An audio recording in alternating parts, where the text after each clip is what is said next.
Hi, everyone. Mike White here. Welcome to the last blog post of 2020. It is incredible that we have been through this year where we've seen so much going on. We were in an industry that was extremely active and very blessed with the amount of activity that we were in front of and the ability to do. And most of us, if not all of us, had record-breaking years in the midst of a pandemic and lots of challenges for people across the board. And so, to you out there, I want to congratulate you for managing the process and getting through this year, which again was very stressful on so many different levels, but also very rewarding. And there will be challenges, as there always are, ahead. But I think the momentum that we've got, both in the purchase arena and in the refinance arena, are going to continue at least through the first half of the year. And so the market doesn't appear to be slowing down at all. And we've seen pretty good activity levels right through December. Purchases, refinances, new people getting pre-approved. So at least from the people that I'm working with and I'm talking to, their actions and activities have continued to generate opportunities right through. And many people have very strong pipelines going into January and February. So it is incredible that we approach this and looking into January, which indeed is the biggest listing month of the year. That should help many people who have been looking, find homes, and even generate other opportunities for other people to list, sell, either buy their first house or to fill what has now become one of the most active trade-up markets I've ever seen. So pay attention. This weekend may be extremely active. You may be getting a lot of calls. It behooves you to pay attention to your voicemail, your email, your text messages.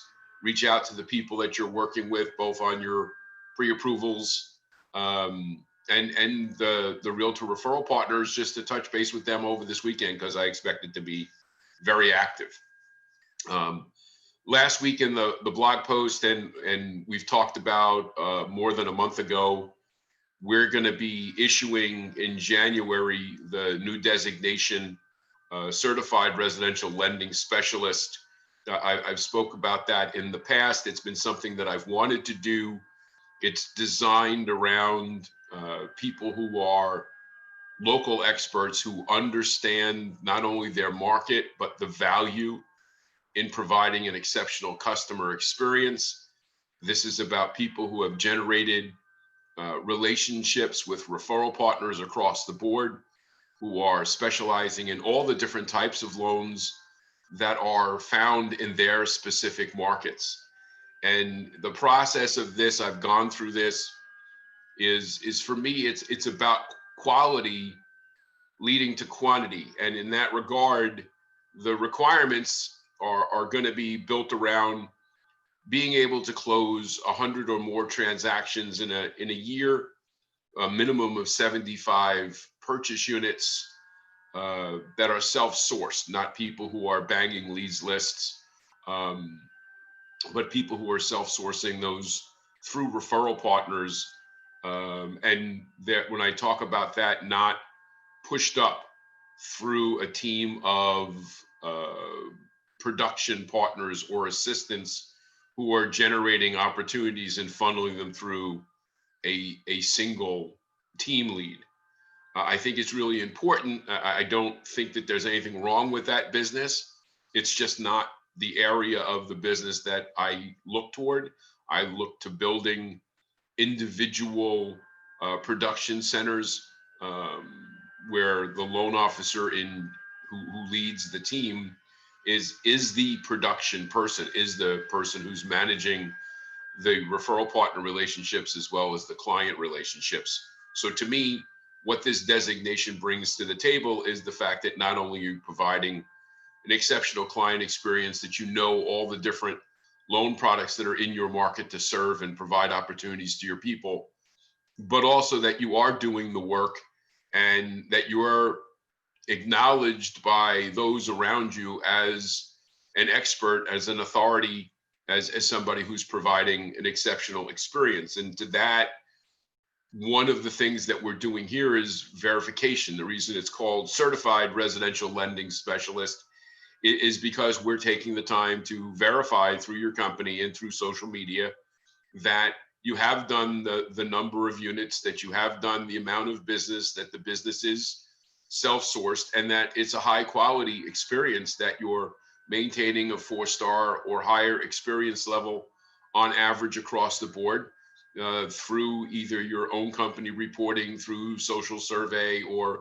other social media where we're being tracked for information. And the reason for that is I want this to be, understood that we're talking about not only doing a certain volume of business, but that business has to be done in a way that provides that customer that exceptional experience.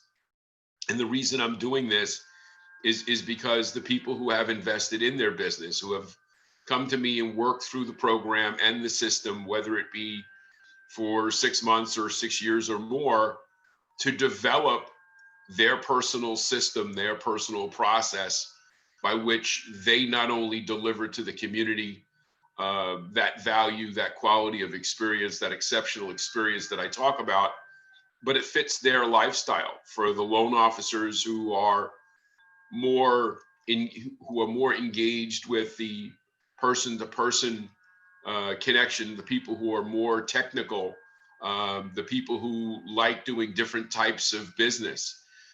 We all don't like doing certain, areas. There are some people who are absolutely connected to the first time home buyer market, who love it and find rewards in that area, and they wouldn't do anything else.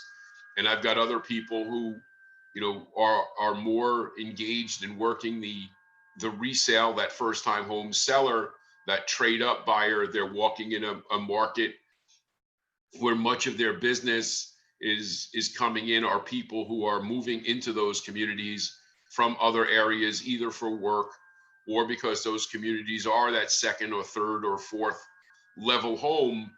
And so they don't see that many first time home buyers, or where they don't have the opportunity to see those people because it's not what their market is.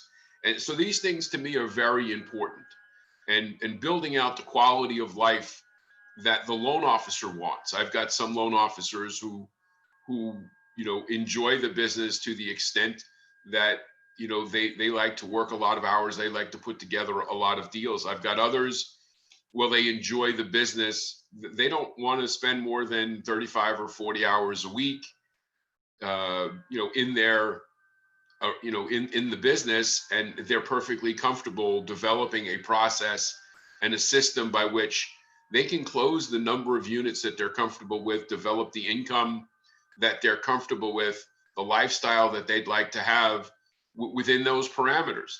There's no right or wrong. So to the top loan officers that are doing, 4, 5, 600 units a year with a team of 4, 5, and 6 people or more, who like working 50 or 60 hours a week, to do over 100 million in business, that's great. But to the others who are doing 150 units or 125 units a year, who are perfectly comfortable with that income, with that amount of activity, working 35 to 40 hours a week with maybe one assistant, or by themselves. If that's where you want to focus in, the whole idea is not only to do the amount of business that you'd like to do, but do it in the time frame that makes you most comfortable. And it's in a business that you can be proud of and you can enjoy. So I think that's what I've done over my 20 years coaching and training people. And I think this designation is a reward to those who have followed the path and understood that value and quality is what leads to the quantity and the the enjoyment of this business. And I think it's going to be a place that will exist in the mortgage industry forever. I always think that there's going to be that borrower that comes along and wants to deal with a person who understands the value of a quality of experience, who needs that local professional to help them. And I think the marketplace will always have a spot for that. And that's why we're there. So if you have any questions, as always, you can reach out to me, Mike at imtcoaching.com. hopefully you guys have a safe and happy new year. Expect this weekend to be active, and we'll talk to you again next week and next year. And take care and be safe. Bye-bye.